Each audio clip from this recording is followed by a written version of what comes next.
Hello, my name's John Hardy, and it's my pleasure, even if only through the internet, to talk to you today about whether GWAS is about how I think GWAS is going to contribute significantly to Alzheimer's disease patient care.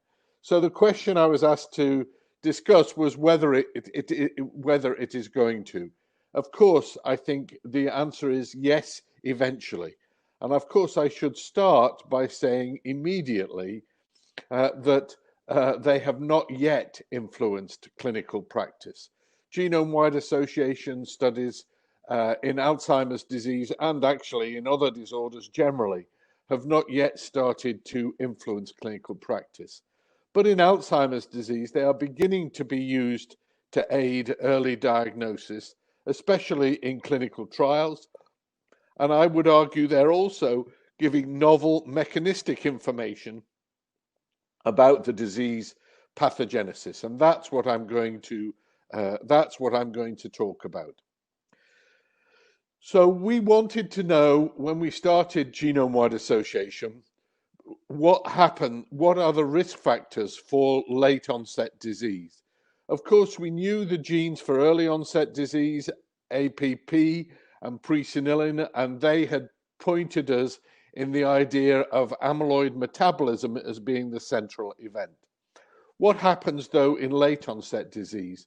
And genome-wide association studies, which started in 2007, and this is the data from one of the latest ones, which has many millions of cases and controls in it, is that we're really starting to identify many loci. I'll just explain this plot for a second. You've got the chromosomes, the 22 pairs of chromosomes along the bottom, and then the p-values, the logarithmic p-values are the y-axis, and anything that overcomes the Bonferroni correction, which is the red line, you can declare as an Alzheimer locus. I'll just say two things about these. The first is that they are expensive. They are expensive. It costs now of the order of $50 to $70 per sample to do them. So, you know, these are expensive experiments. The second, and it's a perfectly valid discussion about whether the money might have been better spent doing something else. That's a valid discussion. However, the other thing I'm going to say about them is that they are reliable. When we find something which exceeds Bonferroni correction, as shown on this type of graph, then we can really rely on it. Our experience with replications is extremely good. So these are reliably finding other genes, other loci for disease. Now, I don't expect you to read this slide, of course, but what I will also say is that in that last GWAS from Janssen and colleagues published in Nature Genetics last year, we see the genes we understand, and that's actually the majority. Of course, some of them we don't understand, but the majority of them we do understand. These are the pathways which are coming out. APP metabolism, some of the genes, like the early onset genes themselves, are involved in APP metabolism. So again, that's pointing to amyloid metabolism as being the central event. But the other two types of genes which are coming out were unexpected.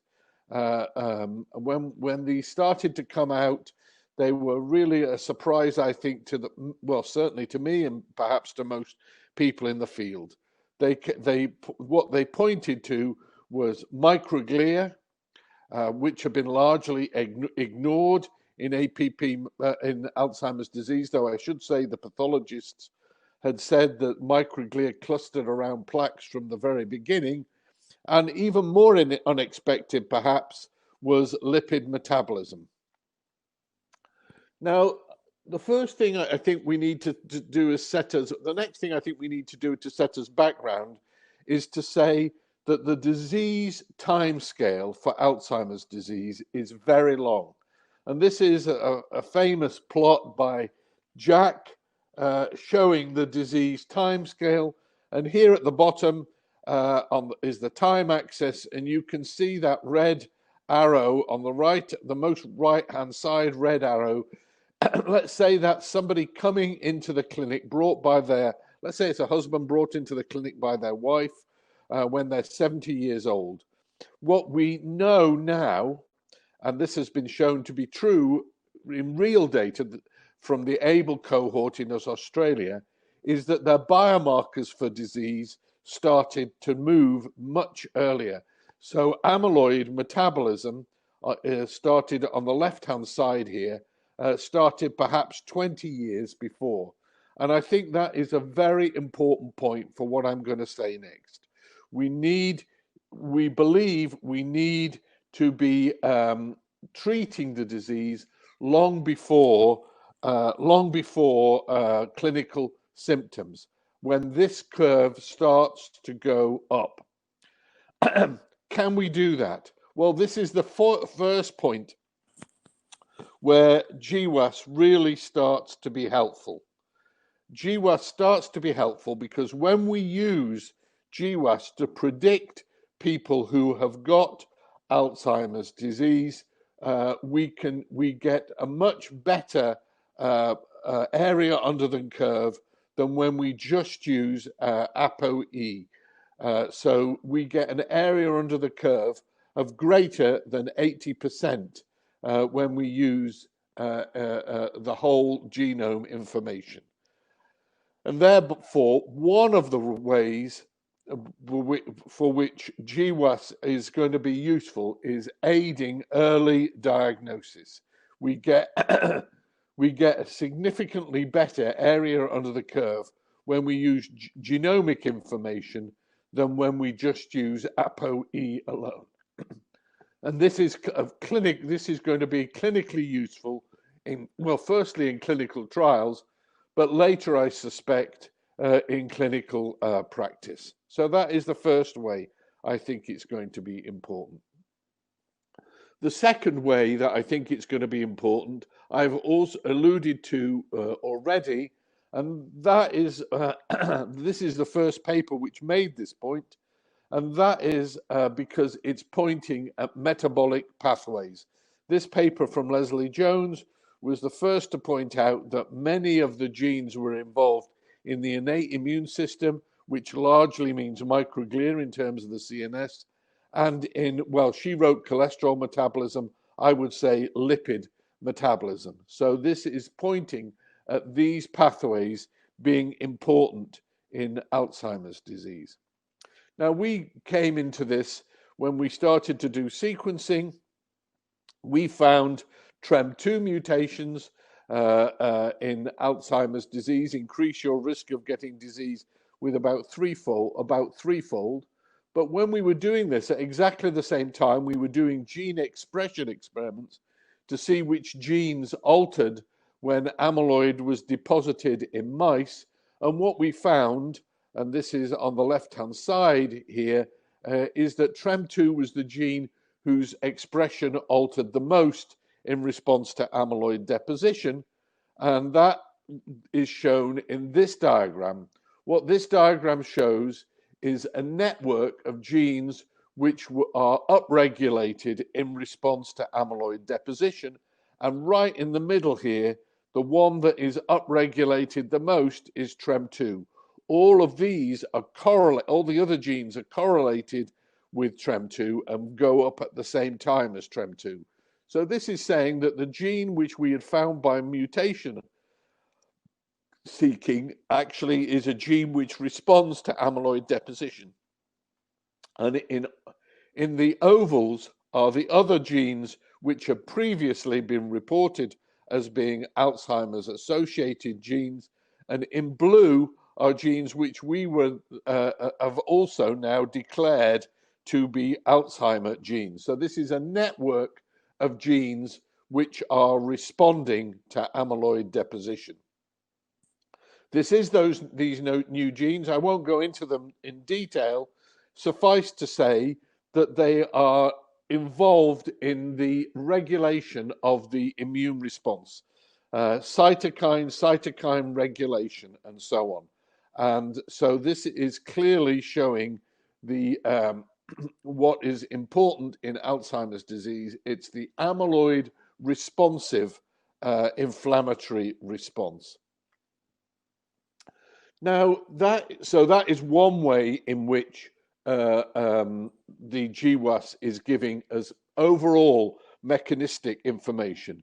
But really interesting, in my view, is that as we have looked at biomarkers for Alzheimer's disease and done GWAS of the biomarkers, what we see is that the GWAS for Alzheimer's disease is not identical to the GWAS for the biomarkers for disease. And so this is the first paper on this topic from our group in collaboration with Professor Escott Price in Cardiff. And what this shows is that ApoE is primarily associated with amyloid deposition, but the other GWAS hits are associated with the conversion of amyloid positivity to dementia. And so this is showing that we can separate the process into at least two stages: amyloid deposition, which is largely ApoE driven, and the microglial response, which largely determines whether you go from amyloid positive to demented. What I'm saying that the GWAS is showing us is consistent with these papers from Randy Bateman showing the association, showing how elderly individuals with Alzheimer's disease have a different amyloid metabolism. They have worse clearance. So this also is consistent. So this is my summary for Alzheimer's disease. The early onset disease genes are involved in amyloid deposition. So are some of the late onset genes, but the majority of the late onset genes are involved in the microglial and lipid response. So this is the mechanistic information. Just for fun, at the end, I'm going to tell you what I think is going on, though this is really a hypothesis. And really, I think the key point is, as we understand these genes, what we're seeing is that they are involved in lipid metabolism in particular ways. So ABCA7 is a phospholipid receptor, and TREM is a phospholipid transporter, and TREM2, which I've spoken about, is a phospholipid ligand. This is my idea as to what is happening, and that is we have shown many times that APP metabolism is important. What we always do is show A beta, which is here in red, going off into the extracellular space.